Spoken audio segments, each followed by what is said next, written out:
श्रीमद् भागवत पुराण। परिचय।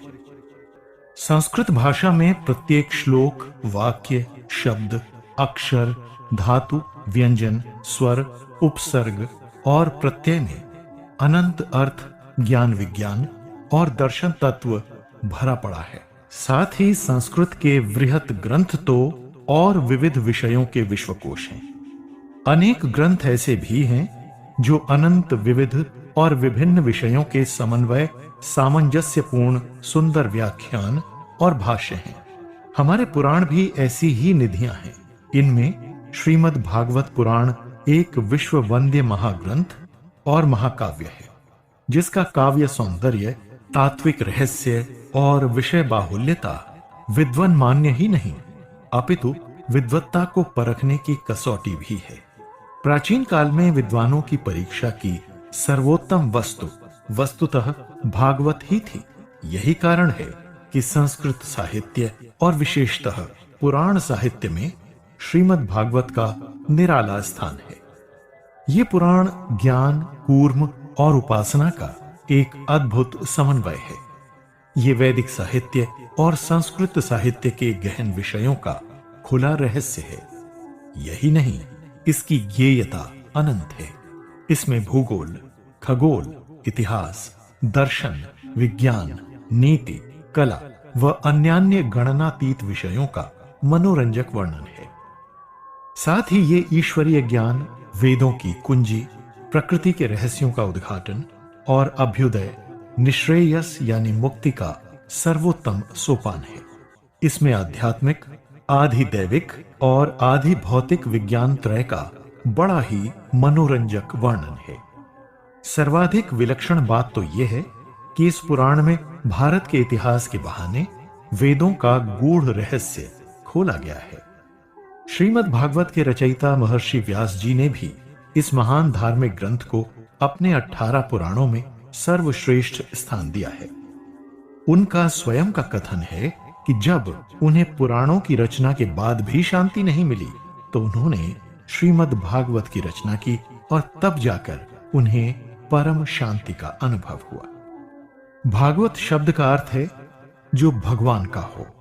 श्रीमद् भागवत के अनेक प्रसंगों में भक्त के अर्थ में भागवत शब्द का प्रयोग हुआ है। भक्त के हृदय में, दृष्टि में, रोम रोम में भगवान का निवास है। भक्त केवल भगवान के लिए है। उसके साध्य, साधन, जीवन सब कुछ भगवान के श्री चरणों में समर्पित है। ठीक उसी प्रकार श्रीमद् भागवत में जो कुछ है, वो स्वयं जो कुछ है, सब भगवान का ही है। सब भगवान ही है। भागवत में श्री कृष्ण में भागवत, ये है परस्पर संबंध। इस संबंध का रहस्य जान लेने पर भागवत में भगवान के और भगवान में भागवत के प्रत्यक्ष दर्शन होते हैं। विश्व साहित्य में काव्य के अंतर्गत अध्यात्म की इतनी दिव्य अभिव्यक्ति कहीं हुई है, इसमें संदेह है। ये एक अलौकिक पुराण है। इसमें वर्णाश्रम धर्म, मानव धर्म, कर्म योग, अष्टांग योग, ज्ञान योग और भक्ति योग आदि भगवत प्राप्ति के सभी साधनों का बड़ा विशद वर्णन किया गया है। इसमें साधन और साध्य दोनों प्रकार की भक्ति से ईश्वर प्राप्ति के सहज मार्ग को दिखाया गया है। भक्ति की महिमा बताते हुए स्वयं भगवान श्री कृष्ण ने कहा है, न साधयति मा योगो न सांख्यम धर्म उद्धव न स्वाध्याय तपस्त्यागो यथा भक्तिर्म मोर्जिता। अर्थात, हे उद्धव, जिस प्रकार मेरी बढ़ी हुई भक्ति द्वारा मुझे सहज ही पाया जा सकता है, उसी प्रकार न तो योग, न ज्ञान, न धर्म, न वेदों का स्वाध्याय, न तप तथा न दान करा सकते हैं।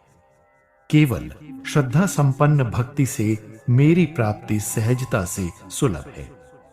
इस परम पवित्र में अध्यात्म, मनोविज्ञान, समाज शास्त्र, विश्वोत्पत्ति, काल तत्व एवं आर्य के इतिहास का ऐसी सुंदर, सरल और सुसंकृत भाषा में वर्णन किया गया है कि पाठकों के हृदय में अनायास ही पवित्र भावों का संचार हो जाता है। एक विद्वान के अनुसार पुराण का पठन करते समय यदि आपको कोई कथा असंभावित जान पड़े और साधारण बुद्धि जिसे स्वीकार न करे, ऐसा हो तो निश्चय पूर्वक जाने कि उसमें बड़ा गुप्त मर्म भरा हुआ है। इस नियम को लक्ष्य में रखकर पुराण का अध्ययन और मनन करना चाहिए। साधना भक्ति से मनुष्य क्या नहीं कर सकता। शुद्ध भक्ति और परमात्मा प्रेम से मनुष्य में दैवी ऐश्वर्य प्रकट होता है। जो केवल परमात्मा को ही सर्वे सर्वा मान लेता है, वो तो असंभव से असंभव कार्य को भी संभव कर लेता है। ध्रुव जैसा छोटा सा बालक बीहड़ जंगल में अकेला बैठकर परमात्मा की भक्ति में तन्मय हो जाता है। उसकी साधना भक्ति से तीनों लोग कंपायमान हो गए। ये है भगवत भक्ति का पराक्रम। इस ग्रंथ में प्रसंग दर प्रसंग शिक्षा और उपदेश के अनुकरणीय उदाहरण प्रस्तुत किए गए हैं। भगवान श्री कृष्ण साक्षात परब्रह्म परमात्मा है। वो सभी दोषों से सर्वथा रहित और समस्त कल्याणमय गुण गणों से सर्वदा संपन्न है। उनके नाम, गुण, लीला आदि के श्रवण, मनन और चिंतन कथन से ही मनुष्य परम पवित्र होकर दुर्लभ पद को प्राप्त करते हैं। फिर साक्षात उनमें किसी दोष की कल्पना कैसे की जा सकती है? अतएव भगवान की लीलाओं में जहां कहीं ऐसे प्रसंग या वाक्य आए हैं, वहां परम शुद्ध भाव में ही उनका अर्थ लेना चाहिए, कुत्सित भाव में कदापि नहीं। श्रीमद् भागवत में अनेक स्थानों पर प्रसंगवश मांस, मदिरा, व्यभिचार, हिंसा, चोरी, असत्य संभाषण, काम, क्रोध, लोभ, मोह, अहंकार, कपट, राग, द्वेष आदि के प्रकरण आए हैं। उन्हें न तो सिद्धांत समझना चाहिए और न ही अनुकरणीय। उन्हें सर्वदा हेय समझकर उनका त्याग ही करना चाहिए। वास्तव में श्रीमद् भागवत में स्थान स्थान पर जो इन दोषों, दुर्गुणों और दुराचारों के त्याग का आदेश दिया गया है, उसी का पालन करना चाहिए। अच्छे पुरुषों में कहीं किसी दोष की बात आई है, जैसे ब्रह्मा जी के काम, क्रोध, मोह आदि की, तो वहां यह समझना चाहिए कि काम, क्रोध, मोह आदि विकारों की प्रबलता दिखाकर बड़ी सावधानी से उनका त्याग कर देने के अभिप्राय से ही वो बातें लिखी गई हैं। भागवत में भगवान स्वयं कहते हैं, यदि कोई अतिशय दुराचारी भी अनन्य भाव से मेरा भक्त होकर मुझे निरंतर भजता है, तो वो साधु ही मानने योग्य है, क्योंकि वो यथार्थ निश्चय वाला है। वो शीघ्र ही धर्मात्मा हो जाता है और सदा रहने वाली परम शांति को प्राप्त होता है। कलयुग में भगवत प्राप्ति के साधन बहुत सुलभ हैं। भगवान के नाम संकीर्तन से ही सारा काम बन सकता है। सत्संग मिल जाए तो फिर कहना ही क्या। श्रीमद् भागवत में कहा गया है, तुलयाम लवे नापि न स्वर्ग ना पुनर्भवम भगवत संगी संगस्य मर्यानाम किमुताशिषः। अर्थात भगवत प्रेमी के निमिष मात्र के संग की तुलना स्वर्ग आदि की तो बात ही क्या, पुनर्जन्म का नाश कर देने वाली मुक्ति के साथ भी नहीं की जा सकती। फिर भूलोक की राज्यादि संपत्ति तो है किस गिनती में। कले दोर्ष निधे राजन्नस्ति ह्येको महान गुणः कीर्तनादेव कृष्णस्य मुक्त संगः परम वृतजेत कृते याध्यायतो विष्णुम प्रेतायाम यजतो मर्व द्वापरे परिचर्यायाम कलाउ तद्धरि कीर्तनात्। कलयुग दोषों का खजाना है, किंतु इसमें एक बहुत बड़ा गुण भी है। वो ये कि कलयुग में भगवान श्री कृष्ण के कीर्तन से ही समस्त आसक्तियां छूट जाती हैं और परमात्मा की प्राप्ति हो जाती है। सतयुग में समाधि रूप ध्यान योग से, त्रेता में बड़े बड़े यज्ञों से और द्वापर में विधि पूर्वक पूजन अर्चन द्वारा भगवान की पूजा उपासना करने वाले को जो फल मिलता है, वही फल कलयुग में केवल श्री हरि के नाम संकीर्तन से सहज ही मिल जाता है। श्रीमद् भागवत के पठन और श्रवण से अनन्य पुष्प लाभ प्राप्त होता है और भक्त जीवन मृत्यु के बंधन से छुटकारा प्राप्त कर लेता है। स्वयं भगवान श्री कृष्ण कहते हैं, यह पठते प्रयतो नित्यम श्लोकम भागवतम सुत अष्टादश पुराणानाम फलमाप्नोति मानव।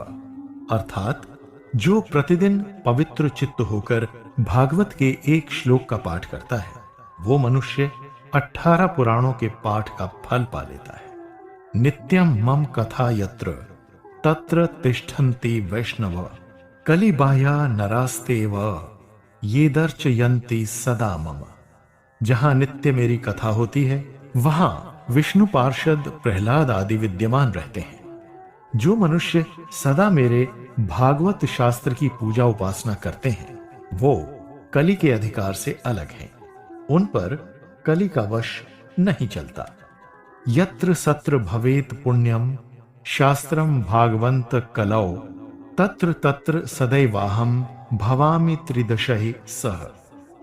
कलयुग में जहां जहां पवित्र श्रीमद् भागवत पुराण रहता है, वहां वहां ही मैं देवताओं के साथ उपस्थित रहता हूं। यही नहीं, वहां नदी, नद और सरोवर रूप में प्रसिद्ध सभी तीर्थ वास करते हैं। संपूर्ण यज्ञ, 7 पुरियां और सभी पावन पर्वत वहां नित्य निवास करते हैं। ये पावन ग्रंथ श्रीमद् भागवत आयु, आरोग्य और पुष्टि प्रदान करने वाला है। इसका पाठ या श्रवण करने से मनुष्य सब पापों से मुक्त हो जाता है। मनुष्य के लिए संपूर्ण पुण्याश्रमों की यात्रा या संपूर्ण तीर्थों में मान करना भी वैसा पवित्र कारक नहीं है जैसा श्रीमद् भागवत का श्रवण है। श्रीमद् भागवत में प्रमुखतः 9 प्रकार की भक्ति का वर्णन किया गया है। श्रवण, कीर्तन, स्मरण, वंदन, अर्चन, पाद सेवन, दास्य, सख्य, आत्म निवेदन। प्रेम लक्षणा 10वीं तथा पराभक्ति 11वीं है। पाद सेवन, अर्चन, वंदन, दास्य व सांख्य भक्ति मार्ग के बहिरंग साधन है। आत्मनिवेदन, स्मरण आदि अंतरंग साधन है। श्रवण और कीर्तन बाह्यांतर मिश्र साधन है। इन साधनों में बहिर्मुख वृत्ति को अंतर्मुख किया जाए। भक्ति का मुख्य लक्षण यही है कि भक्तजन की बहिर्मुख वृत्तियां लौकिक पदार्थों की ओर से हटकर अंतर्मुख होकर इष्ट स्वरूप में लीन हो जाए। श्रीमद् भागवत पुराण में 12 स्कंद हैं। उसमें पैर से लेकर जानु पर्यंत पहला स्कंद, जानु से कटी पर्यंत दूसरा स्कंद, नाभि तीसरा स्कंद, उदर चौथा स्कंद, हृदय 5वां स्कंद, बाहु सहित कंठ 6ठा स्कंद, मुख 7वां स्कंद, नेत्र 8वां स्कंद, कपोल व भ्रिकुटी 9वां स्कंद, ब्रह्मरंध्र 10वां स्कंद, मन 11वां स्कंद तथा आत्मा को 12वां स्कंद कहा गया है। इस प्रकार हमारा सारा शरीर भागवतमय है। वस्तुतः श्रीमद् भागवत घटना, उपदेश, स्तुति एवं गीत चारों रूपों में ही चारों वेदों के समान अत्यंत महत्वपूर्ण है। ये वेद शास्त्रों का दूसरा स्वरूप है और रसमय फल है। इसका आस्वादन ही इसकी महिमा को यत्किंचित व्यक्त कर सकता है। वास्तव में इसकी महिमा अनिवर्चनीय है। श्रीमद् भागवत में इसकी सप्ताह पारायण विधि का वर्णन किया गया है। वैसे भगवान श्री कृष्ण ने स्वयं कहा है कि भक्त द्वारा भागवत के दर्शन अथवा शब्द उच्चारण मात्र से ही वो प्रसन्न हो जाते हैं। इसलिए जन सामान्य श्रद्धा पूर्वक अपनी सुविधानुसार भागवत का पठन, श्रवण तथा चिंतन कर इसका समुचित लाभ उठा सकते हैं। श्लोक संख्या और खंड। श्रीमद् भागवत पुराण 18,000 श्लोकों से संपन्न है। संपूर्ण पुराण 12 स्कंदों यानी खंडों में विभक्त है। इन 12 स्कंधों में वर्णित अध्यायों की संख्या इस प्रकार है। प्रथम 19, द्वितीय 10, तृतीय 33, चतुर्थ 31, पंचम 26, षष्ठ 19, सप्तम 15, अष्टम 24, नवम 24, दशम 90, एकादश 31 और द्वादश 13। श्रीमद् भागवत पुराण का सार। इस पुराण में सर्वप्रथम श्रीमद् भागवत के महात्म्य का प्रतिपादन करते हुए इसकी सप्ताह पारायण विधि का वर्णन किया गया है। इस विधि के अनुसार श्रीमद् भागवत का पठन तथा श्रवण करने से मनुष्य मात्र 7 दिन में पाप रहित होकर मोक्ष का अधिकारी बन जाता है। इसके अतिरिक्त इसमें देवर्षि नारद द्वारा भक्ति के कष्ट की निवृत्ति की कथा, भगवान के प्रादुर्भाव तथा गोकर्ण द्वारा प्रेत धुंधुकारी के उद्धार की कथा भी वर्णित है। एक प्रथम स्कंद। श्रीमद् भागवत के प्रथम स्कंद का आरंभ भगवान के पर ब्रह्म स्वरूप की स्तुति से है।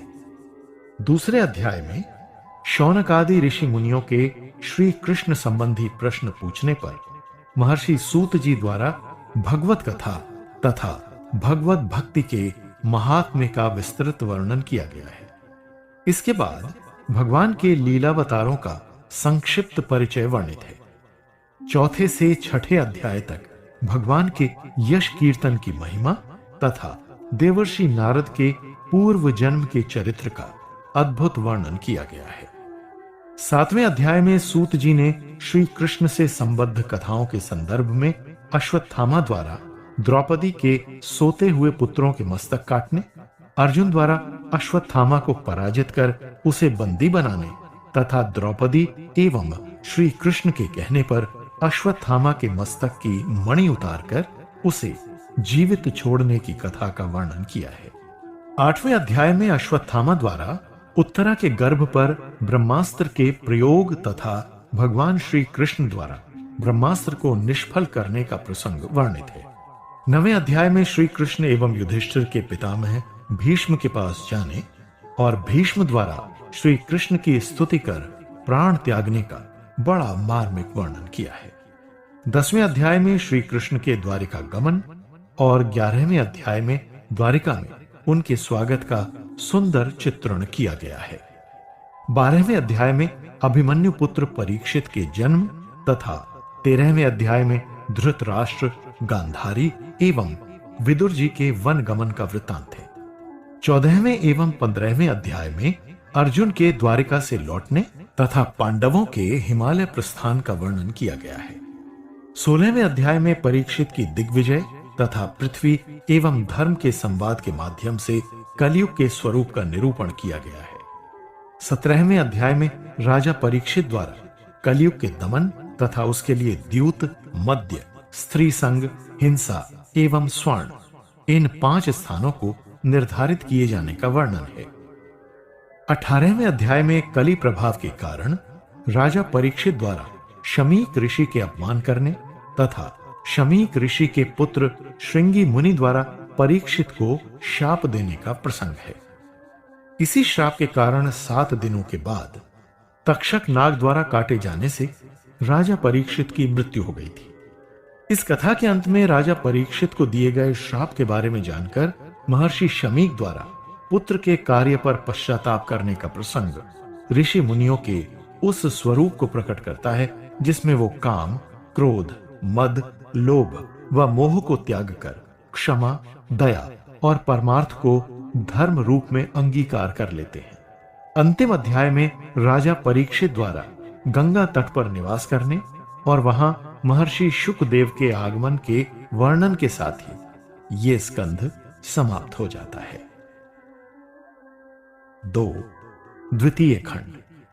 10 अध्यायों से युक्त इस स्कंध के प्रारंभिक 2 अध्यायों में भगवान नारायण के विराट स्वरूप तथा उनके स्थूल एवं सूक्ष्म स्वरूपों का प्रतिपादन कर ध्यान विधि तथा क्रम मुक्ति व सद्यो मुक्ति का वर्णन किया गया है। तीसरे अध्याय में अभीष्ट कामनाओं की पूर्ति के लिए विभिन्न देवताओं की पूजा उपासना का वर्णन है। इसी अध्याय में भगवत भक्ति की सर्वोच्चता का निरूपण किया गया है। चौथे एवं 5वें अध्याय में राजा परीक्षित द्वारा सृष्टि विषयक प्रश्न करने तथा शुकदेव मुनि द्वारा भगवान के विराट स्वरूप से सृष्टि उत्पत्ति का वर्णन कर कथारंभ करने का वृतांत है। छठे अध्याय में श्री विष्णु के विराट स्वरूप की विभिन्न विभूतियों का वर्णन है। 7वां अध्याय भगवान के विभिन्न लीलावतारों का संक्षिप्त परिचय प्रस्तुत करता है।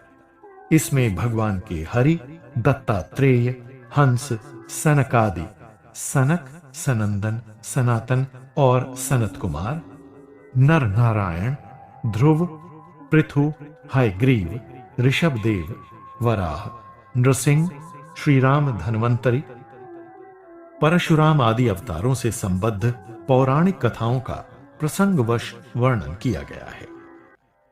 तत्वों की संख्या, स्वरूप और लक्षण क्या है? योगीश्वरों को अंत में कौन सी गति मिलती है? भगवान की उपासना की अध्यात्म योग विधि कौन सी है? आत्मा के बंधन मोक्ष का स्वरूप क्या है तथा वो अपने स्वरूप में किस प्रकार स्थित होती है? प्रलय के समय प्रकृति में लीन हो जाने वाले जीवों की उत्पत्ति किस प्रकार होती है? 8वां अध्याय परीक्षित के इन्हीं सार गर्भित तथा आध्यात्मिक प्रश्नों से परिपूर्ण है। 9वें अध्याय में ब्रह्मा जी के भगवद कम दर्शन तथा भगवान द्वारा उन्हें दिए चतुर्श्लोकी भागवत के उपदेश का वर्णन है। 10वें अध्याय में सर्ग, विसर्ग, स्थान, पोषण, ऊति, मनवंतर, ईशानु कथा, निरोध, मुक्ति तथा आश्रय भागवत के इन 10 लक्षणों सहित प्राकृत सर्ग के क्रम का वर्णन किया गया है। 3. तृतीय स्कंध। तीसरा स्कंध महात्मा विदुर तथा उद्धव जी की भेंट से आरंभ होता है। तत्पश्चात दूसरे व तीसरे अध्याय में उद्धव जी द्वारा भगवान की विभिन्न लीलाओं का वर्णन है। चौथे अध्याय में उद्धव जी के बद्रिकाश्रम प्रस्थान तथा विदुर जी के महर्षि मैत्रेय के पास जाने का प्रसंग है।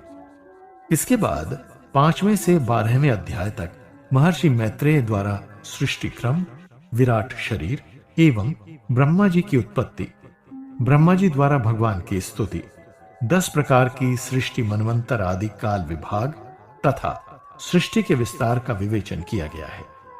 13वें अध्याय में भगवान के वराहावतार की कथा वर्णित है। 14वें अध्याय में कामातुर दिति द्वारा अपने पति कश्यप मुनि से असमय समागम करने तथा इस कर्म के फलस्वरूप 17वें अध्याय में दैत्य हिरण्याक्ष तथा हिरण्यकशिपु के उत्पन्न होने की कथा वर्णित है। इसी कथा के संदर्भ में सनकादि मुनिगण के श्राप के कारण भगवान विष्णु के जय विजय नामक 2 पार्षदों का वैकुंठ से पतन तथा दिति के गर्भ से हिरण्याक्ष एवं हिरण्यकशिपु के नाम से जन्म लेने का प्रसंग वर्णित है। 18वें अध्याय में भगवान वराह के साथ हिरण्याक्ष के युद्ध तथा 19वें अध्याय में हिरण्याक्ष वध का प्रसंग है। 20वें अध्याय में ब्रह्मा जी ने पुनः विविध प्रकार की सृष्टि का वर्णन किया है। 21वें से 24वें अध्याय तक भगवान विष्णु द्वारा कर्दम मुनि को वर देने और वर स्वरूप उनकी पत्नी देवहूति के गर्भ से कपिलावतार ग्रहण करने की कथा वर्णित है।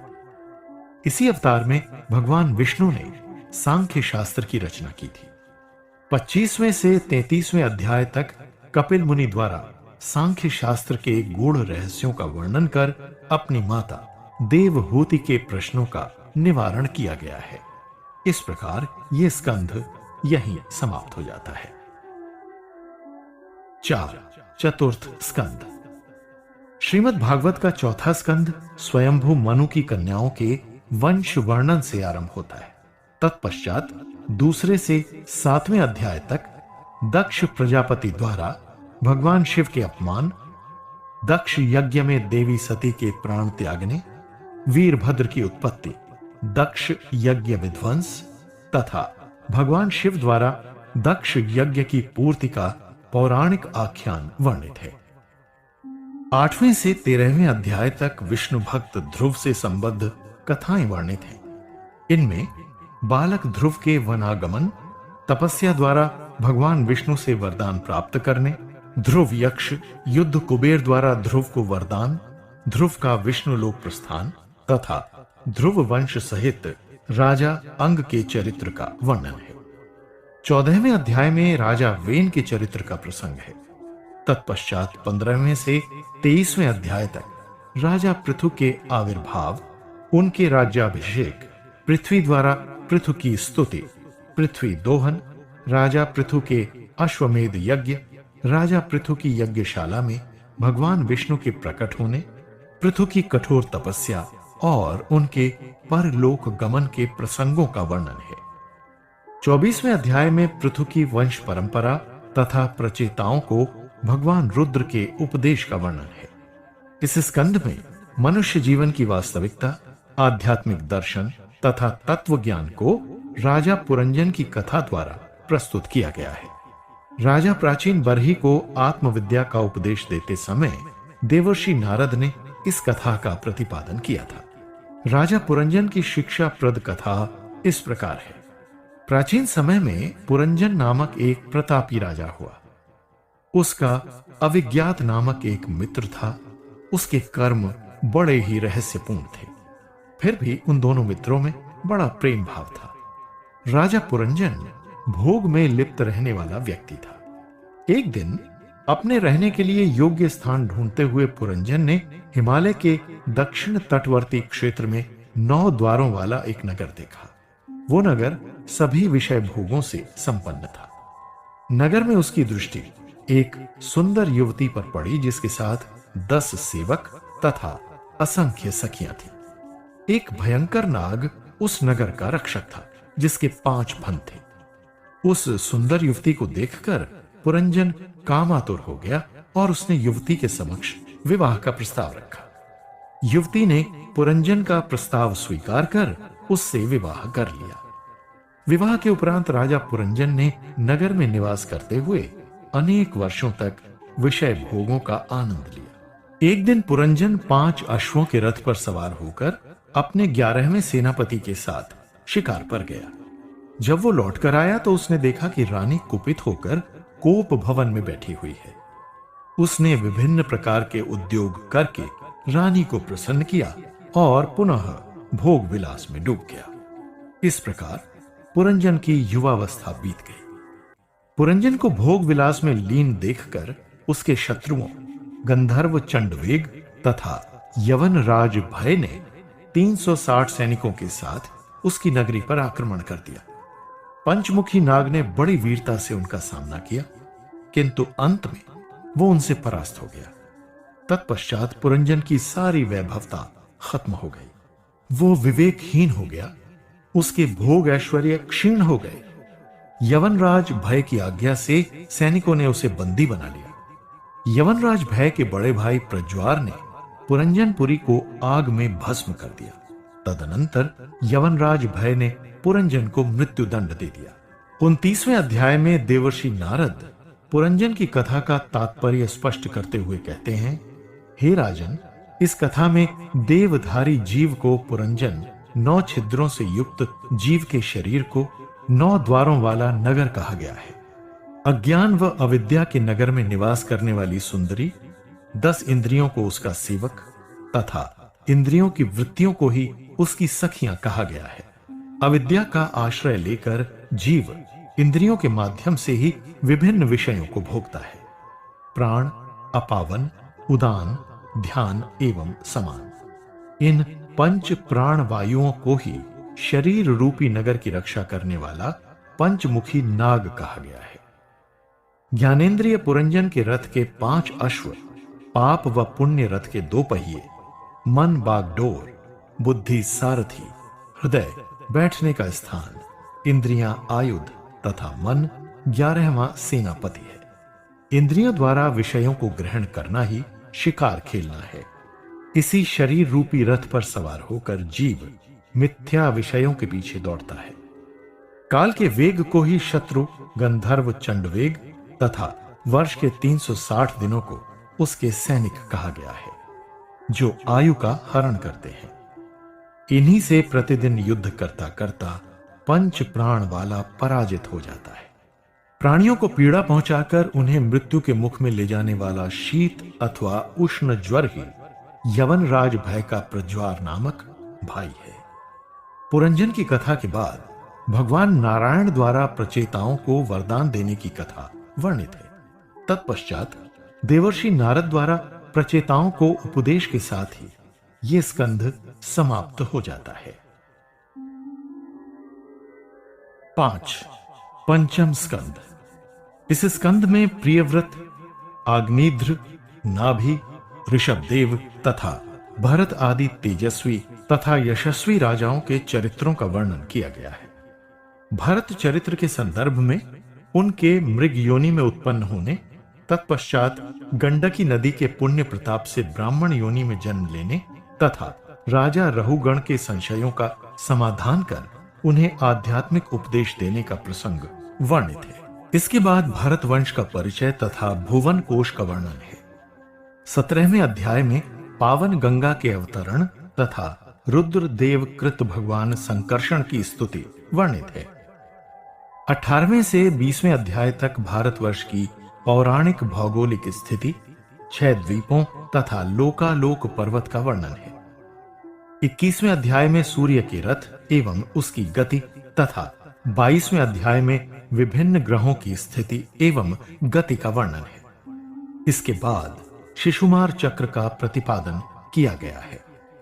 पुराण में शिशुमार चक्र यानी नक्षत्र मंडल का वर्णन करते हुए कहा गया है कि शिशुमार यानी जल जंतु विशेष कुंडली मारे हुए है और इसका मुख नीचे की ओर है।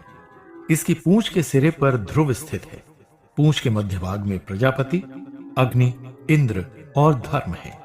पूंछ की जड़ में धाता और विधाता है। इसके कटी प्रदेश में सप्तऋषि हैं।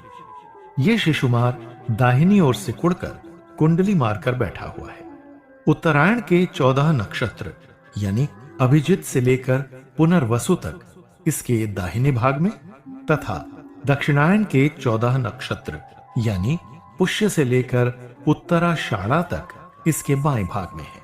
इसके ऊपर की थूथन में अगस्त्य, नीचे की ठोड़ी में यम, मुख में मंगल, लिंग प्रदेश में शनि, छाती में सूर्य, कुंभ में बृहस्पति, हृदय में विष्णु, मन में चंद्र, नाभि में शुक्र, स्तनों में अश्विनी कुमार, प्राण एवं अपान में बुध, गले में राहु, सभी अंगों में केतु एवं रोमों में संपूर्ण तारागण स्थित हैं।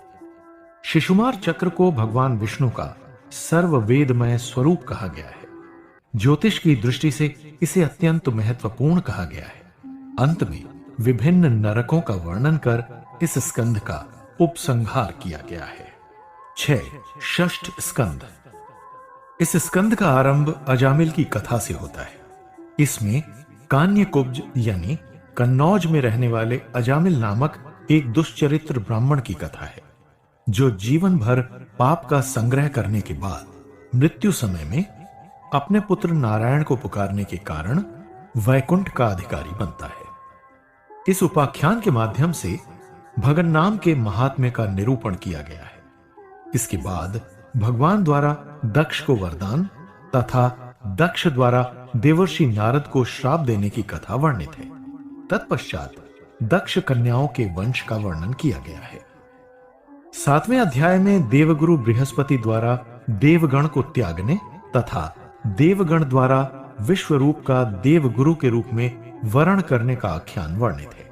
8वें अध्याय में भगवान विष्णु के अद्भुत नारायण कवच का वर्णन किया गया है, जिसे विश्वरूप द्वारा प्रदान किए जाने पर देवासुर संग्राम में देवगण ने दैत्यों को पराजित किया था।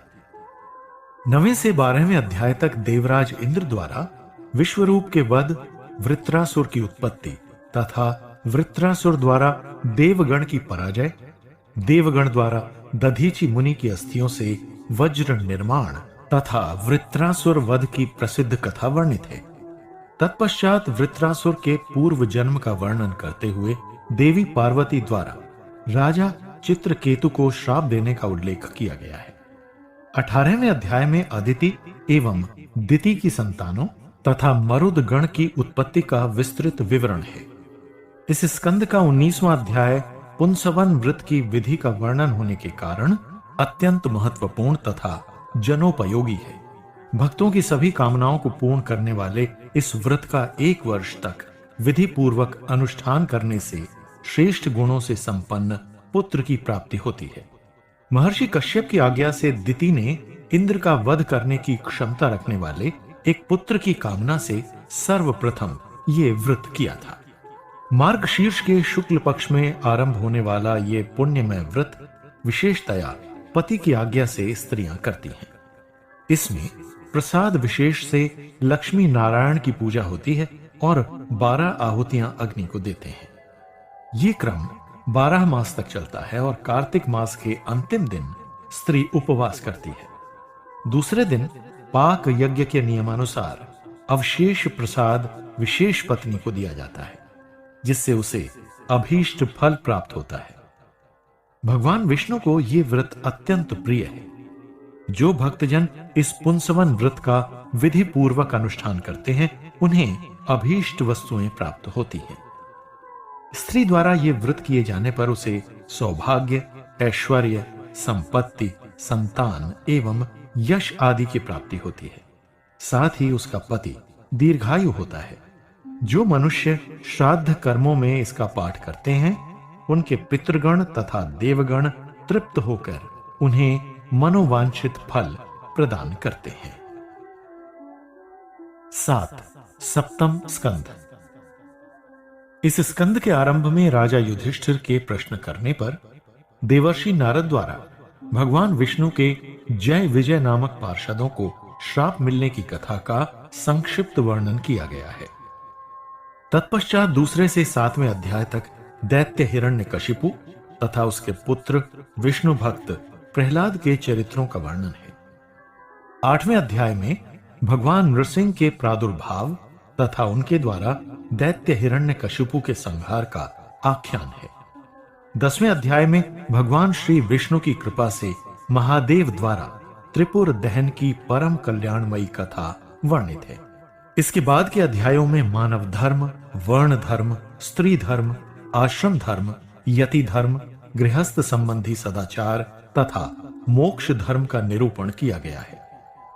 इस स्कंद के 13वें अध्याय में अवधूत भगवान दत्तात्रेय जी तथा प्रहलाद के संवाद के माध्यम से भोगों की निस्सारता तथा कर्मों की प्रवृत्ति व निवृत्ति का प्रतिपादन किया गया है। इसलिए आध्यात्मिकता की दृष्टि से यह अध्याय अत्यंत महत्वपूर्ण तथा ज्ञानवर्धक कहा गया है। इसमें दत्तात्रेय जी कहते हैं, भोगों में आसक्ति के कारण ही जीव को विभिन्न योनियों में भटकना पड़ता है। भोग प्राप्ति के लिए मनुष्य जो कर्म करता है, वही कर्म उसे जीवन मृत्यु के माया रूपी चक्र में बांधे रखते हैं। इस प्रकार वो कर्म करते हैं सुख की प्राप्ति और दुखों की निवृत्ति के लिए, किंतु उन्हें उसका विपरीत फल ही प्राप्त होता है। वो और भी दुख में पड़ जाते हैं। 8. अष्टम स्कंद।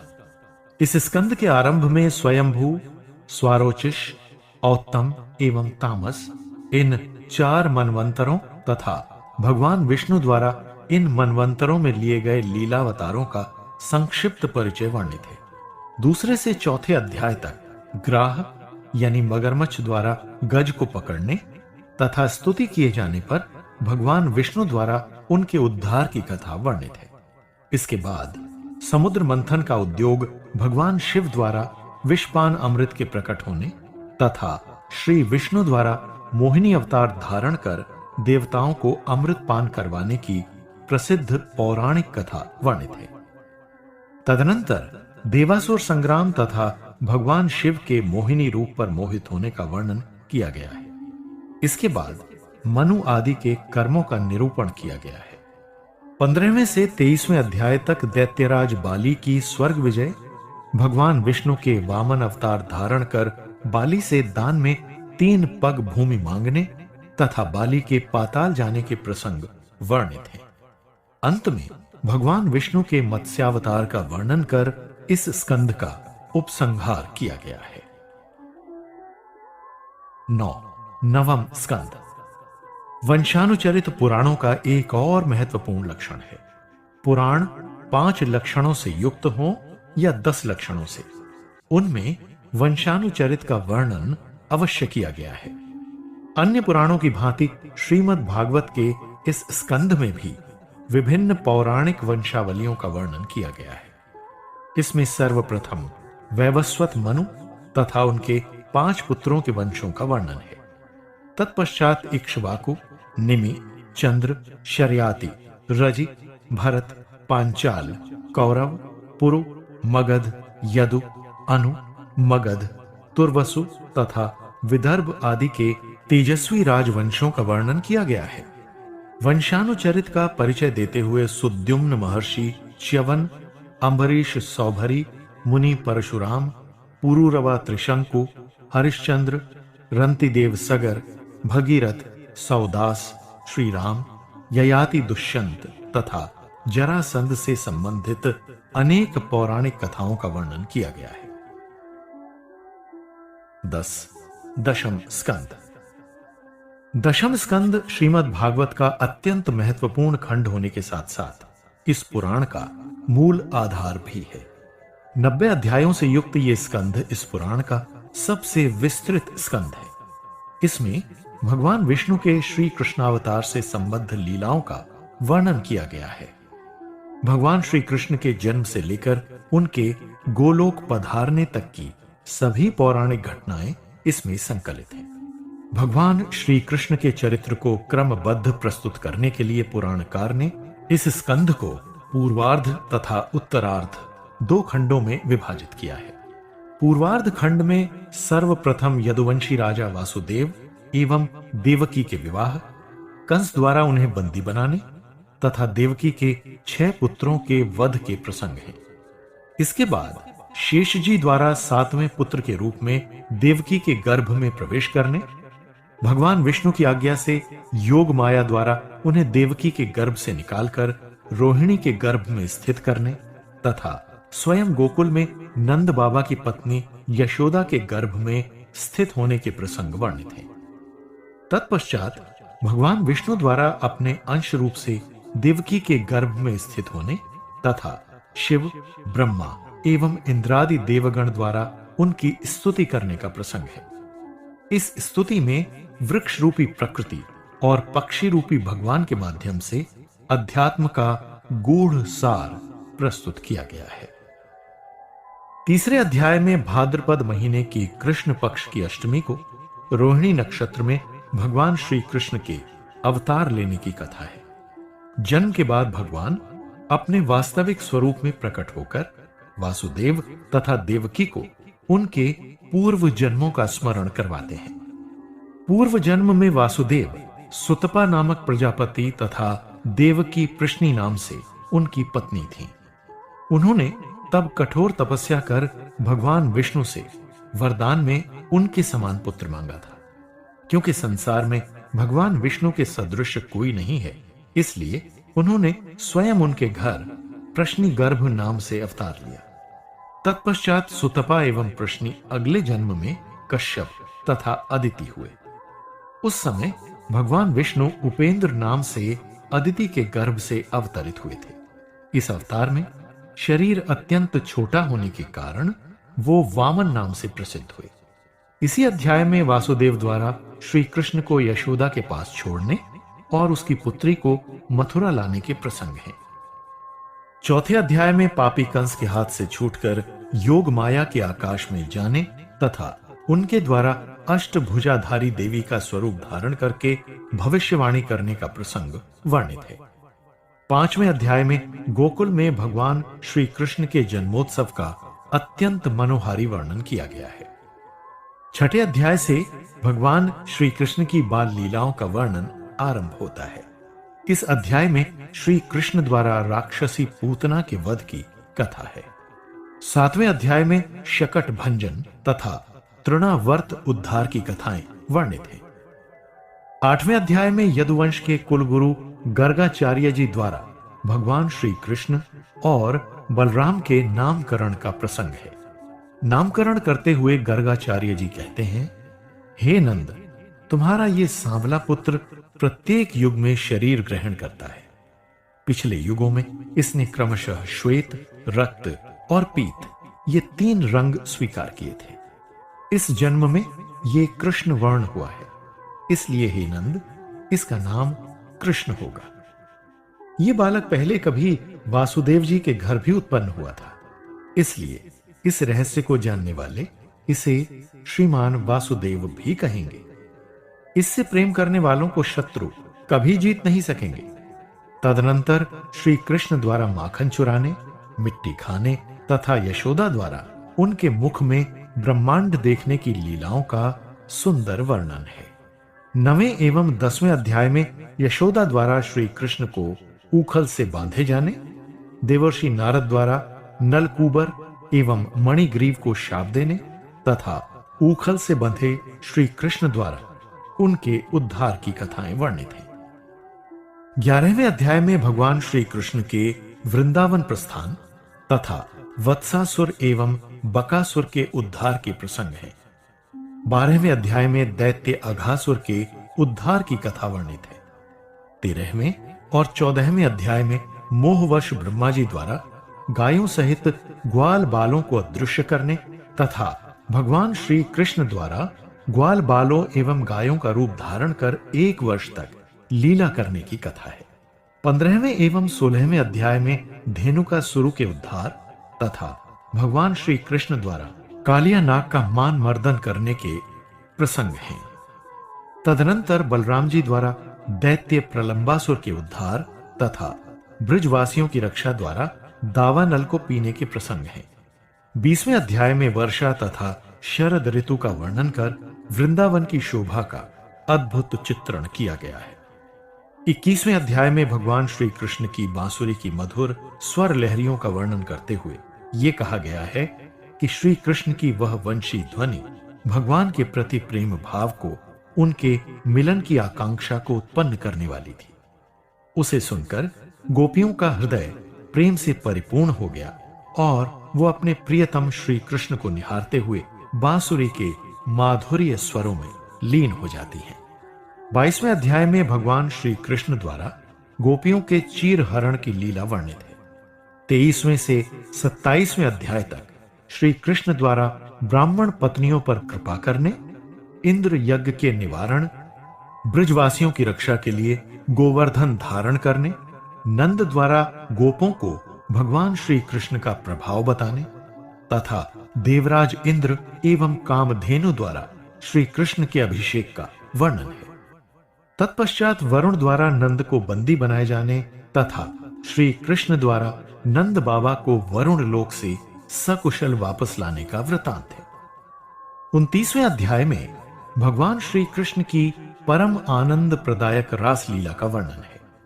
भगवान श्री कृष्ण द्वारा बांसुरी पर मधुर तान छेड़ने तथा गोपियों के हृदयों में श्री कृष्ण मिलन की आतुरता को अत्यंत मार्मिकता के साथ प्रस्तुत किया गया है। गोपियों द्वारा सभी कार्य छोड़कर अपने प्रियतम श्री कृष्ण से मिलने जाने का प्रसंग निस्वार्थ भक्तजन द्वारा भगवान के लिए अपना सर्वस्व न्योछावर कर देने का भाव प्रकट करता है।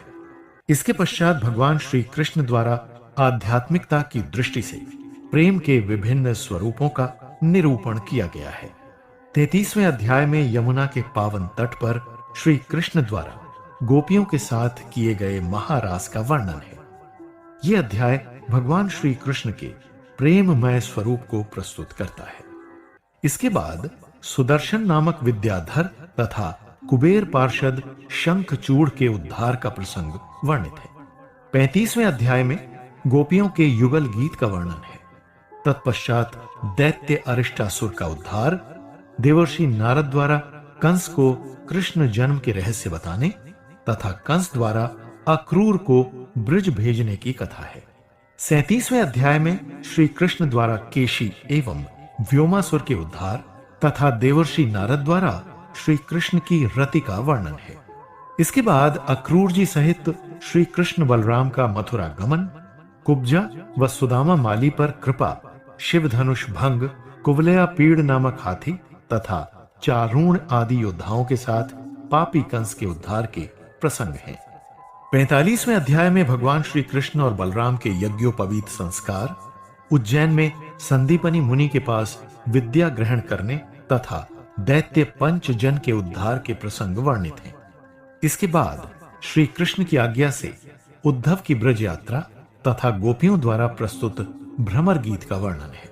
तत्पश्चात श्री कृष्ण द्वारा कुब्जा एवं अक्रूर जी को अनुग्रहित करने तथा श्री कृष्ण द्वारा अक्रूर जी को हस्तिनापुर भेजकर पांडवों का कुशल क्षेम जानने के प्रसंग के साथ दशम स्कंद का पूर्वार्ध समाप्त हो जाता है।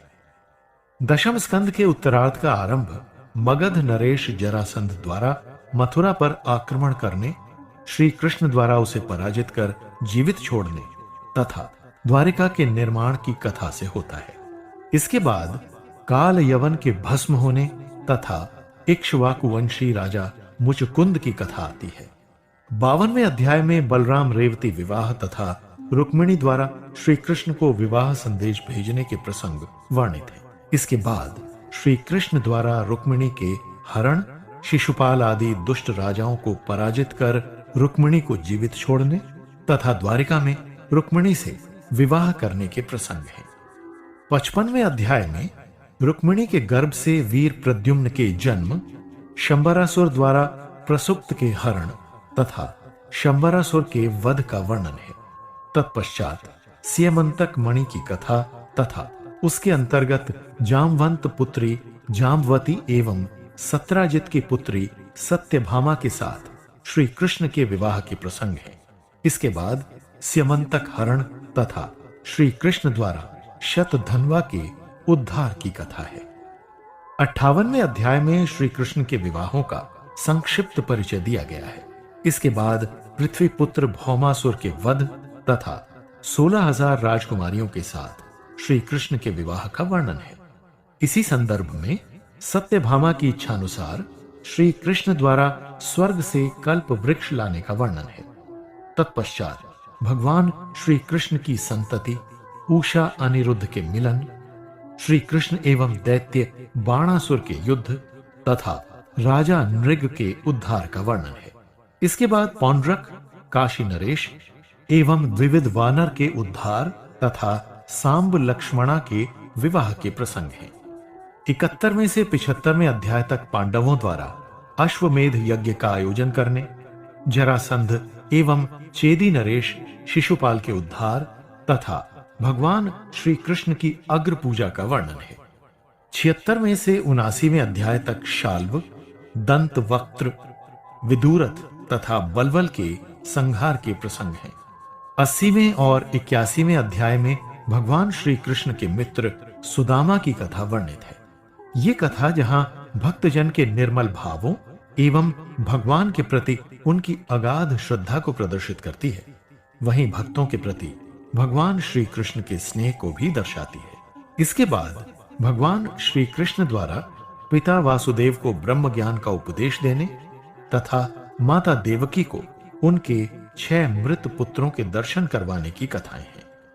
86वें अध्याय में सुभद्रा हरण तथा श्री कृष्ण द्वारा मिथिला के राजा जनक एवं ब्राह्मण श्रुतदेव के घर एक ही साथ जाने के प्रसंग हैं। 87वें अध्याय में देवर्षि नारद तथा भगवान नारायण के संवाद के माध्यम से श्रुतियों द्वारा भगवान के सगुण स्वरूप का निरूपण किया गया है। 88वें अध्याय में भगवान विष्णु द्वारा वृकासुर का वध कर भगवान शिव की प्राण रक्षा करने का वर्णन है। इसके बाद महर्षि भृगु द्वारा त्रिदेवों की परीक्षा तथा भगवान श्री कृष्ण द्वारा ब्राह्मण के मृत पुत्र को पुनर्जीवित करने के प्रसंग है। अंतिम अध्याय में भगवान श्री कृष्ण के लीला विहार के वर्णन के साथ ये स्कंध समाप्त होता है। 11 एकादश स्कंद। इस स्कंद के प्रथम अध्याय में महाभारत युद्ध का अत्यंत संक्षिप्त परिचय दिया गया है। तत्पश्चात यदुवंशी राजकुमारों की धृष्टता से क्रुद्ध ऋषि मुनियों द्वारा यदुवंश के नष्ट होने का श्राप देने का वर्णन है। दूसरे और तीसरे अध्याय में नारद जी द्वारा वासुदेव को राजा निमि तथा 9 योगीश्वरों के संवाद सुनाकर माया से निवृत्ति के उपाय तथा ब्रह्म एवं कर्म योग का निरूपण किया गया है। चौथे अध्याय में भगवान के लीलावतारों का संक्षिप्त वर्णन है। इसके बाद भक्तिहीन पुरुषों की गति तथा भगवान की पूजा विधि का वर्णन है।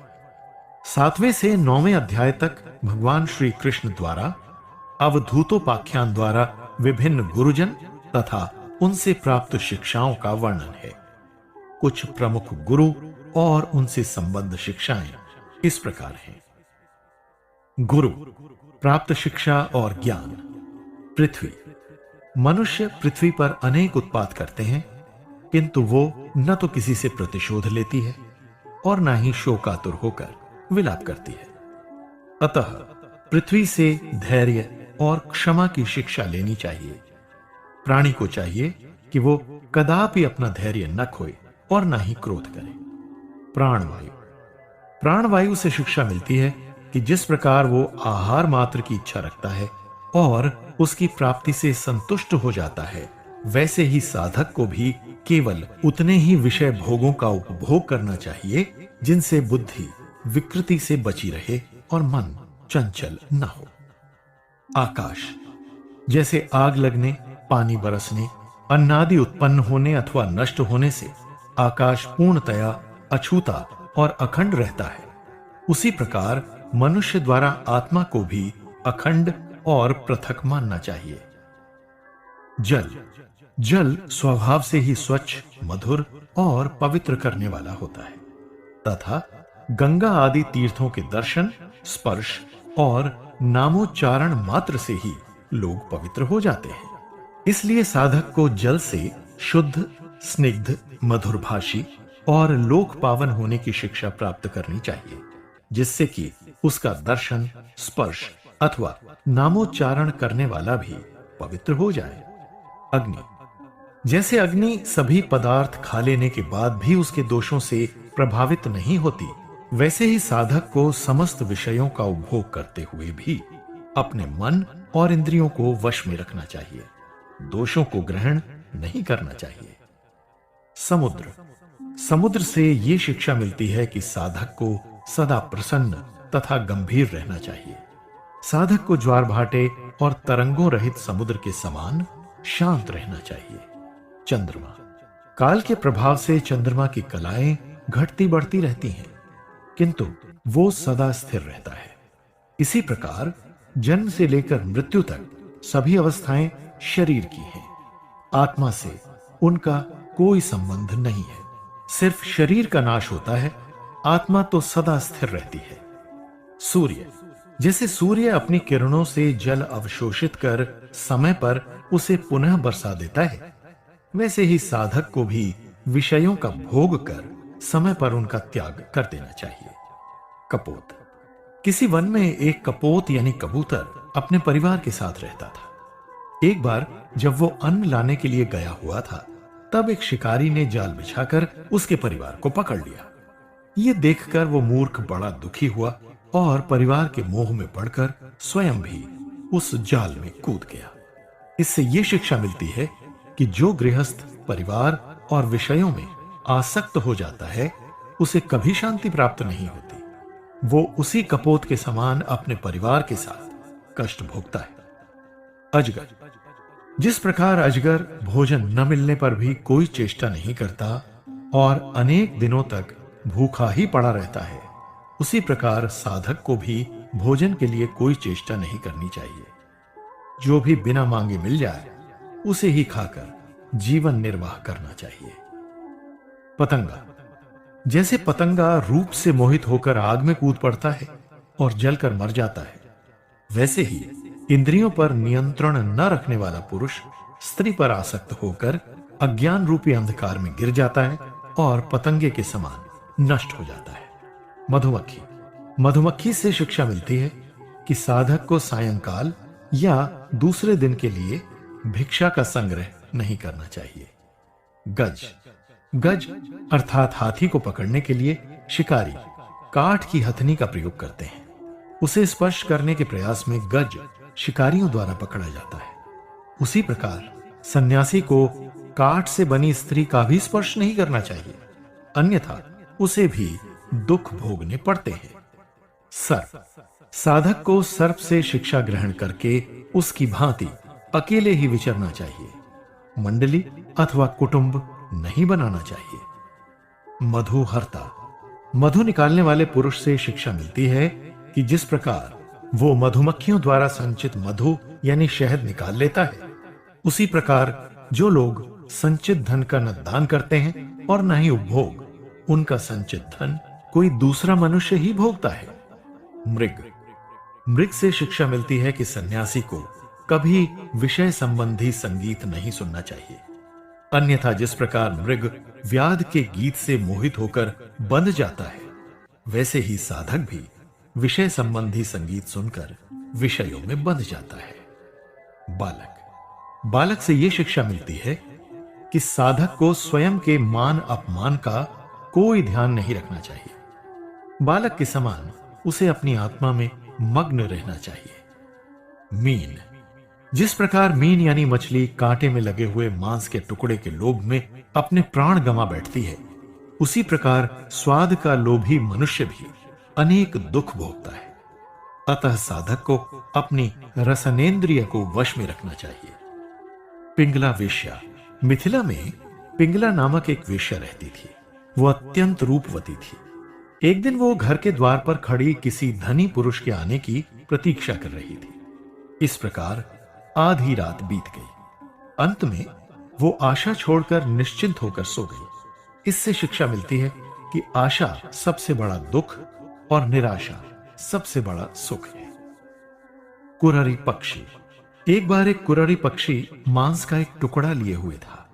तभी एक अन्य पक्षी उससे वो टुकड़ा छीनने के लिए उसे चोंचे मारने लगा। अंत में जब उसने वो टुकड़ा नीचे फेंक दिया, तभी उसे सुख मिला।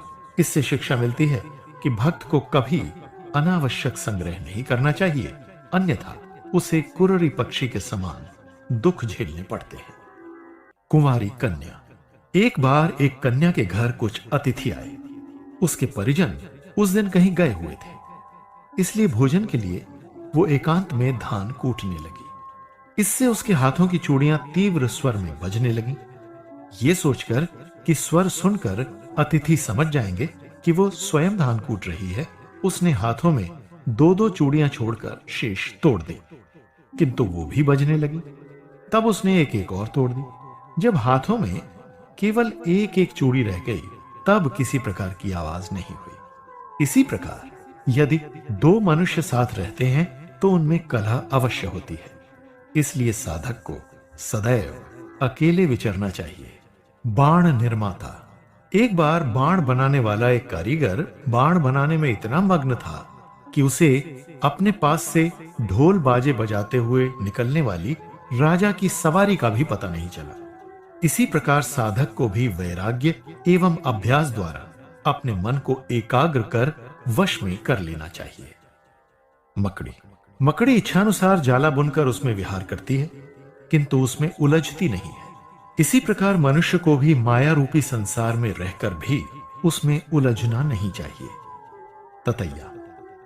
जिस प्रकार ततैया इल्ली को अपने बिल में ले जाकर कैद कर लेता है और उसी के शरीर पर अपने अंडे देता है, उसकी कैद में इल्ली केवल उसके स्वरूप का चिंतन करते हुए अंततः उसी का रूप ग्रहण कर लेती है। इसी प्रकार प्राणी भय, प्रेम, द्वेष या ईर्ष्या किसी भी भाव से जिस किसी का चिंतन करता रहता है तो अंततः उसमें लीन हो जाता है। अतः परमात्मा मिलन के लिए साधक को उन्हीं का चिंतन करना चाहिए। 10वें अध्याय में भगवान श्री कृष्ण द्वारा लौकिक तथा पारलौकिक भोगों की निस्सारता का निरूपण किया गया है।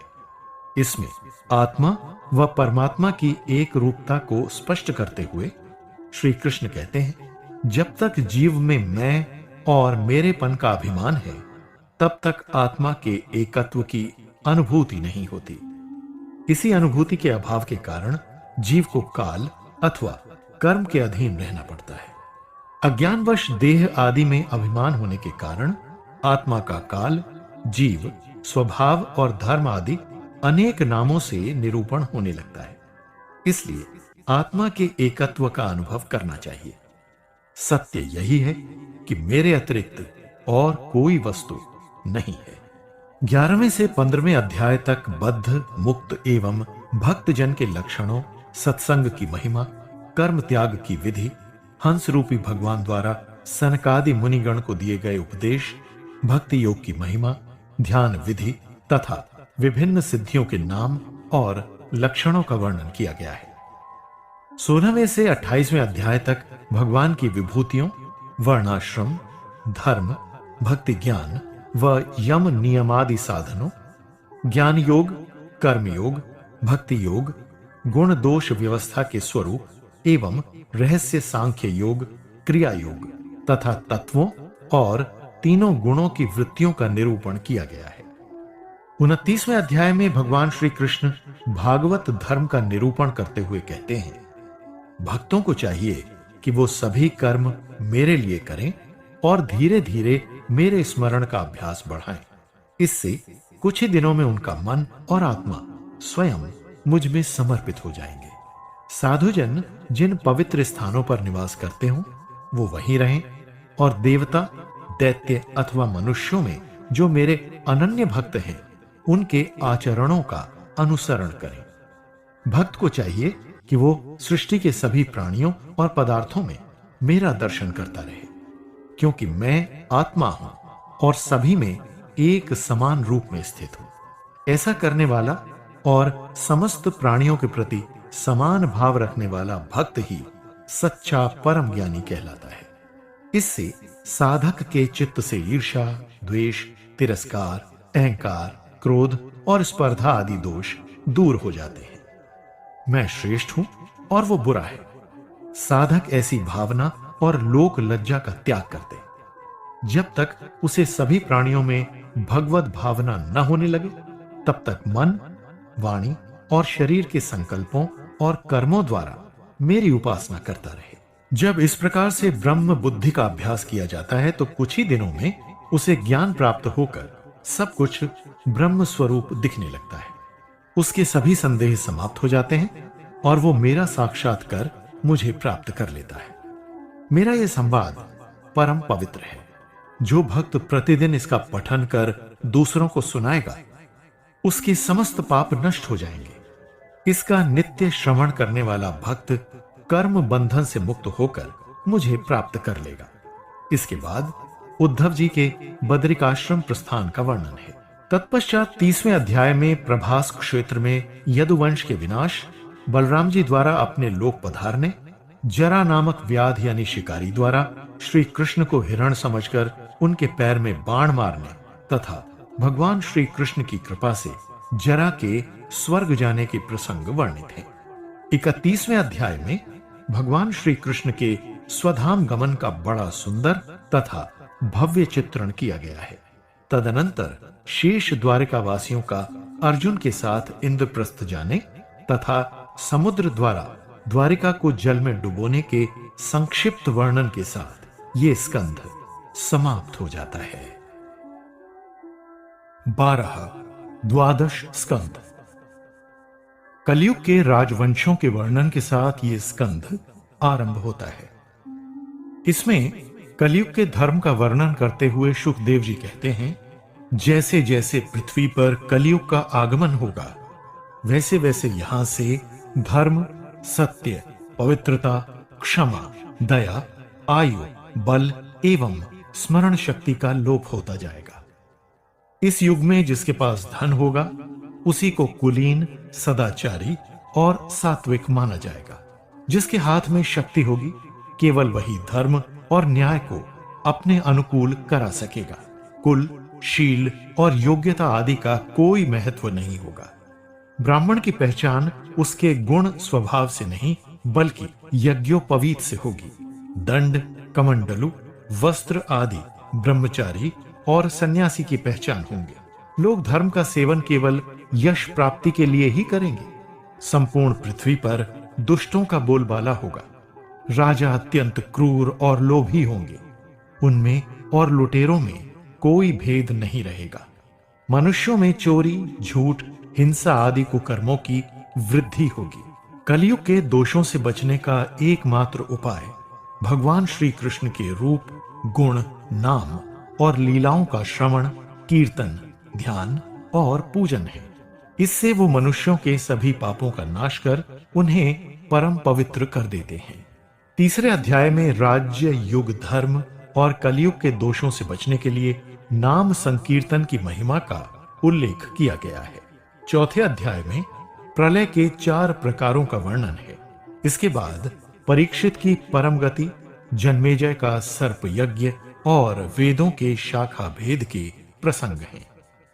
7वें अध्याय में अथर्ववेद की शाखाओं तथा पुराणों के लक्षणों को स्पष्ट किया गया है। 8वें से 9वें अध्याय तक महर्षि मार्कंडेय की तपस्या, नर नारायण द्वारा उन्हें माया दर्शन तथा भगवान शिव द्वारा मार्कंडेय मुनि को वर देने की कथाएं वर्णित हैं। 11वें अध्याय में भगवान के आयुधों का रहस्य तथा 12 सूर्य गण का वर्णन है। पुराणों की श्लोक संख्या तथा श्रीमद् भागवत के महात्म्य के वर्णन के साथ इस स्कंध का उपसंहार किया गया है। श्रीमद् भागवत महात्म्य। श्रीमद् भागवत के महात्म्य को स्पष्ट करने के लिए 12 स्कंध के बाद इस खंड का वर्णन किया गया है। इसमें शांडिल्य मुनि द्वारा भगवान श्री कृष्ण की लीलाओं का रहस्य तथा ब्रिज भूमि के महत्व का वर्णन है।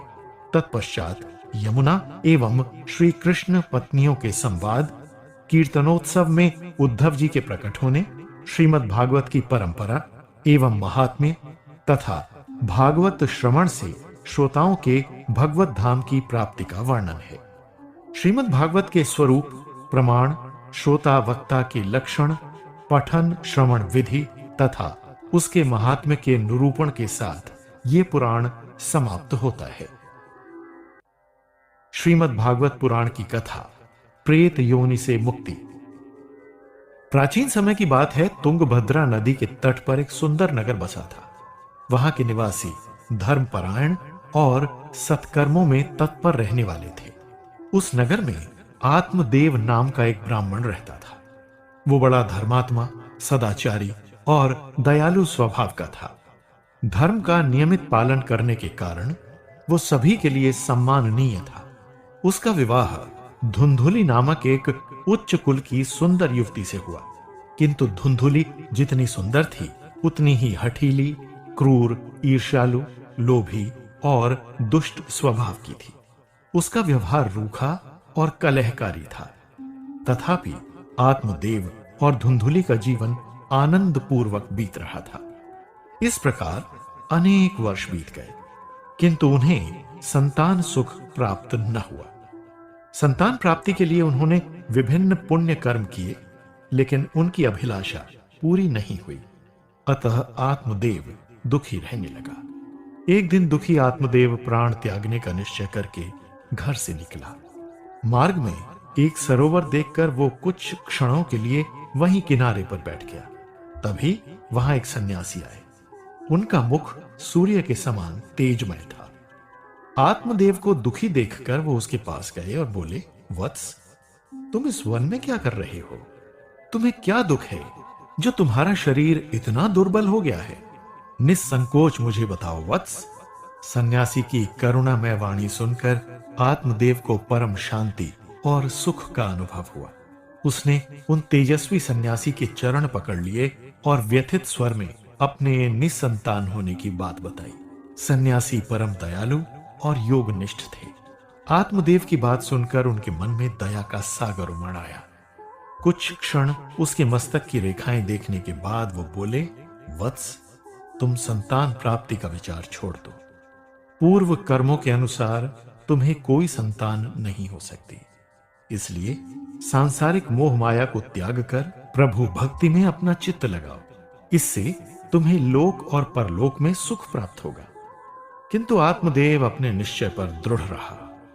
अंततः उसके हठ के आगे सन्यासी बाध्य हो गए। उन्होंने उसे एक दिव्य फल दिया और उसे अपनी पत्नी को खिलाने के लिए कहा। तत्पश्चात वो वहां से चले गए। आत्मदेव ने वो दिव्य फल अपनी पत्नी धुंधुली को खाने के लिए दे दिया। ये फल खाने से मैं गर्भवती हो जाऊंगी और मेरी शक्ति क्षीण हो जाएगी। फिर बालक के जन्म के समय तक नियमों का पालन करना मेरे वश की बात नहीं है।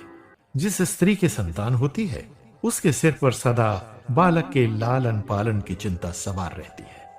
इससे तो स्त्री का बांझ रहना अधिक सुखकर है। मैं ये फल नहीं खाऊंगी। ये सोचकर धुंधुली ने वो फल छिपा कर रख दिया और आत्मदेव से कह दिया कि फल उसने खा लिया है। एक दिन धुंधुली की बहन मृदुली उससे मिलने आई। धुंधुली ने उसे सारा वृत्तांत सुनाया। मृदुली उसे समझाते हुए बोली, चिंता मत करो बहन, इस समय मैं गर्भवती हूं। मेरी संतान मैं तुम्हें सौंप दूंगी। तब तक तुम गर्भवती होने का ढोंग करती रहो। हम कोई ऐसी युक्ति करेंगे जिससे कि सब लोग यही समझें कि मेरा पुत्र जन्म लेते ही मर गया है। इसके पश्चात मैं प्रतिदिन आकर उस बालक का लालन पालन करती रहूंगी। अब तुम बिना देर किए इस फल को किसी गाय को खिला दो, जिससे कि तुम्हारे पति को इसकी भनक तक न लग सके। मृदुली की बात सुनकर धुंधुली ने वो फल अपनी एक गाय को खिला दिया और स्वयं गर्भवती होने का ढोंग करने लगी। कुछ समय के बाद मृदुली ने एक बालक को जन्म दिया।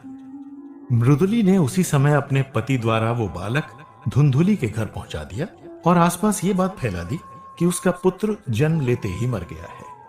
इधर बालक प्राप्त कर धुंधुली ने अपने पति आत्मदेव को पुत्र उत्पन्न होने की सूचना दी। पुत्र के बारे में सुनकर आत्मदेव प्रसन्नता से भर गया और याचकों को अन्न धन का दान देने लगा। एक दिन पति को अति प्रसन्न देख धुंधुली प्रेम पूर्वक बोली, नाथ, अत्यंत दुर्बल होने के कारण मैं इसका पालन किस तरह करूं? अभी कुछ दिन पहले मेरी बहन को भी पुत्र हुआ था, किंतु वो जन्म लेते ही मर गया है। अतः आप उचित समझें तो उसे बुलवा कर यहां रख ले। वो हमारे पुत्र का उचित पालन पोषण कर सकती है, इससे उसका दुख भी कम हो जाएगा। पुत्र के पालन पोषण के लिए आत्मदेव स्वयं जाकर मृदुली को अपने घर ले आया। बालक का नाम धुंधुली के नाम पर धुंधुकारी रखा गया। उधर धुंधुली ने जिस गाय को वो फल खिलाया था, 3 महीने बाद उसने भी दैववश एक मनुष्याकार बालक को जन्म दिया। वो बालक अत्यंत सुंदर, दिव्य क्रांतिस्थ्य एवं श्वेत वर्ण का था। उसे देखकर आत्मदेव अत्यंत प्रसन्न हुआ। उस बालक के कान गाय के समान थे, अतः आत्मदेव ने उसका नाम गोकर्ण रख दिया। दोनों बालकों के युवा होने पर आत्मदेव ने उन्हें शिक्षा ग्रहण करने के लिए गुरुकुल में भेजा। शीघ्र ही गोकर्ण वेदों और शास्त्रों का ज्ञाता होकर परम ज्ञानी हो गया, किंतु शिक्षा की ओर ध्यान न देने के कारण धुंधुकारी अज्ञानी ही रह गया। ब्राह्मणोचित गुणों का उसमें पूर्णतः अभाव था। उसके सिर पर सदा क्रोध सवार रहता था। बुरी से बुरी वस्तुएं एकत्रित करना, चोरी करना, लोगों के बीच में द्वेष बढ़ाना और दीन दुखियों को हानि पहुंचाना उसके प्रिय कार्य थे। वो अस्त्र शस्त्र धारण कर शिकार की तलाश में घूमा करता था। पूजा आराधना की ओर उसका ध्यान बिल्कुल नहीं था। इसे वो तुच्छ और हीन कर्म समझता था। धीरे धीरे वो वेश्याओं के जाल में फंसता चला गया।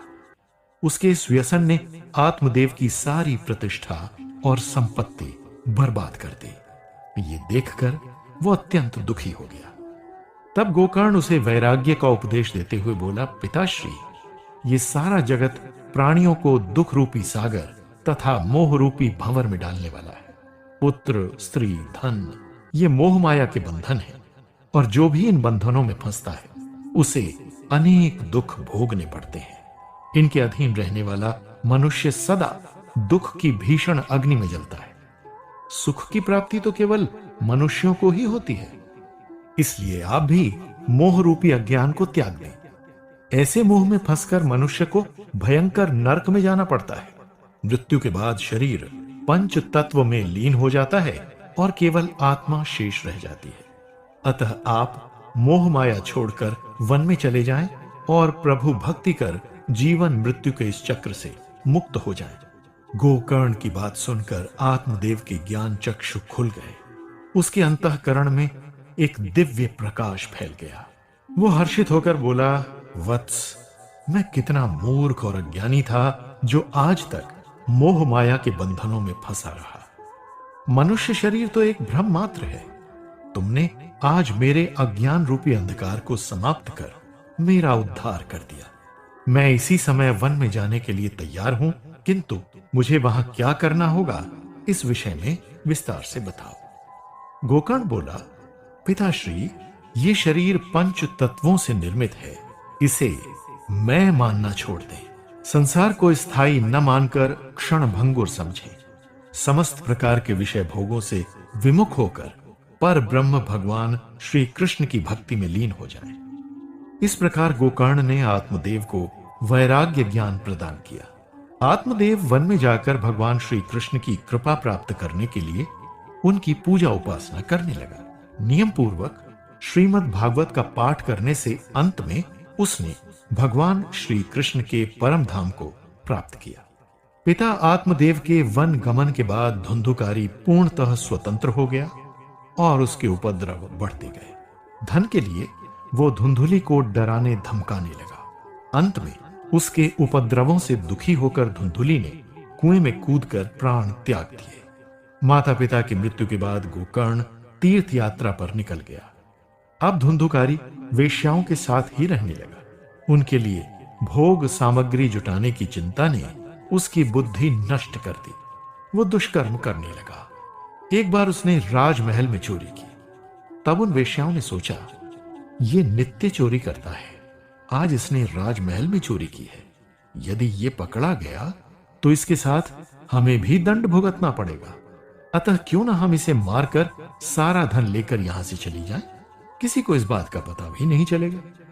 ये सोचकर उन्होंने सोते हुए धुंधुकारी को रस्सियों से बांधा और उसका गला दबाने लगे। जब वो इससे नहीं मरा तो उन्होंने उसके मुख पर दहकते अंगारे डाल दिए। अग्नि की लपटों से धुंधुकारी छटपटाकर मर गया। उन्होंने उसे एक गड्ढे में दबा दिया। अपने कुकर्मों के कारण धुंधुकारी प्रेत बनकर वहीं भटकने लगा। एक दिन गोकर्ण भ्रमण करते हुए अपने नगर में आया और रात्रि होने पर अपने घर में आकर सो गया। उसे वहां देखकर धुंधुकारी भयंकर रूप धारण करके उसे भयभीत करने लगा। गोकर्ण समझ गया कि वो अवश्य कोई दुर्गति प्राप्त जीव है। ये सोचकर उसने उस प्रेत से उसका परिचय पूछा। गोकर्ण के प्रेम पूर्वक पूछने पर वो प्रेत विलाप करते हुए बोला, मैं तुम्हारा भाई धुंधुकारी हूं। दुष्कर्मों द्वारा मैंने अपना ब्राह्मणत्व नष्ट कर दिया। जिनसे मैं प्रेम करता था उन्हीं स्त्रियों ने मुझे तड़पा तड़पा कर मार डाला। तब से मैं प्रेत योनि में भटक कर पाप का प्रायश्चित कर रहा हूं। भाई, तुम परम दयालु, तपस्वी, योगी और ज्ञानी पुरुष हो। केवल तुम ही तपोबल द्वारा मुझे इस योनि से मुक्ति दिलवा सकते हो। मुझ पर कृपा करो, मुझे मुक्ति दिलवाओ। तब गोकर्ण ने धुंधुकारी को प्रेत योनि से मुक्त कराने का आश्वासन दिया। धुंधुकारी प्रसन्न होकर वहां से लौट गया। इधर गोकर्ण रात भर इस विषय पर विचार करता रहा, किंतु उसे कोई उपाय नहीं सूझा। प्रातःकाल उसके आगमन का समाचार सुनकर अनेक विद्वान और ज्ञानी जन उसके दर्शनों के लिए वहां आए। गोकर्ण ने उन्हें रात में घटी घटना विस्तार से बताई और उनसे इसका उपाय पूछा। उन्होंने वेदों और शास्त्रों को छान लिया तो भी उसकी मुक्ति का कोई उपाय नहीं मिला। अंत में गोकर्ण ने भगवान सूर्य देव से इस बारे में पूछने का निश्चय किया। गोकर्ण भगवान सूर्य देव से विनती करते हुए बोला, आपके चरणों में इस तुच्छ का प्रणाम भगवान। आप संसार के अंधकार को दूर कर उसे अपनी किरणों से प्रकाशमान करते हैं। दया निधान, अब आप ही धुंधुकारी की मुक्ति का उपाय बताकर उसे अंधकार से उबारें प्रभु। तब सूर्यदेव बोले, वत्स, तुम्हारे भाई की मुक्ति केवल श्रीमद् भागवत पुराण के श्रवण से ही हो सकती है, इसलिए तुम उसका सप्ताह श्रवण करो। इससे धुंधुकारी के साथ साथ सभी जीवों का कल्याण होगा। धुंधुकारी के उद्धार और अन्य जीवों के कल्याण के लिए गोकर्ण श्रीमद् भागवत की कथा सुनाने के लिए तैयार हो गया। भागवत कथा के वाचन का समाचार सुनकर आसपास के गांवों, नगरों और राज्यों से अनेक लोग एकत्रित होकर आने लगे। पापों के उद्धार का ऐसा शुभ अवसर उन्हें भला और कहां प्राप्त हो सकता था। शीघ्र ही वहां एक विशाल जनसमूह एकत्रित हो गया। जब गोकर्ण कथा सुनाने के लिए गुरु गद्दी पर बैठा तो धुंधुकारी भी वहां आ पहुंचा और बैठने के लिए स्थान ढूंढने लगा। तभी उसे भूमि में गड़े 7 बांस दिखाई दिए। वो उनमें से एक बांस के भीतर बैठकर कथा सुनने लगा। गोकर्ण ने श्रीमद् भागवत का पाठ आरंभ किया। संध्या के समय जब कथा रोकी गई तब एक बांस भीषण ध्वनि करते हुए फट गया। दूसरे दिन भी संध्या के समय दूसरा बांस फट गया। इस प्रकार कथा समाप्त होने तक 7 बांस फट गए। श्रीमद् भागवत की पवित्र कथा सुनने से धुंधुकारी प्रेत योनि से मुक्त होकर दिव्य रूप धारण कर सबके सामने प्रकट हो गया। उसके शरीर पर दिव्य तेज, वस्त्र, आभूषण और मुकुट सुशोभित थे। तभी वहां भगवान श्री कृष्ण के पार्षदों के साथ एक दिव्य विमान उतरा। पार्षदों ने धुंधकारी को विमान पर चढ़ाया। ये देख गोकर्ण विस्मित होकर बोला, मान्यवरों, यहां अनेक श्रोता उपस्थित हैं, उनके लिए भी आप विमान क्यों नहीं लाए? यहां सभी श्रोताओं ने समान रूप से कथा सुनी है, फिर फल में इस प्रकार का भेद किस लिए? पार्षद बोले, हे मुनिवर, इस फल भेद का कारण इनका श्रवण भेद है। ये ठीक है कि सबने भागवत कथा का श्रवण समान रूप से किया, किंतु इस प्रेत के समान मनन नहीं किया। इस कारण एक साथ कथा सुनने के बाद भी इनके फल में भेद रहा। इस प्रेत ने 7 दिनों तक निराहार रहकर अपनी इंद्रियों पर नियंत्रण रखकर इस कथा का श्रवण किया, साथ ही ये उसका मनन भी करता रहा। इसलिए ये भगवान श्री कृष्ण के परम पद का अधिकारी बना। ये कहकर वो धुंधुकारी सहित गोलोक चले गए।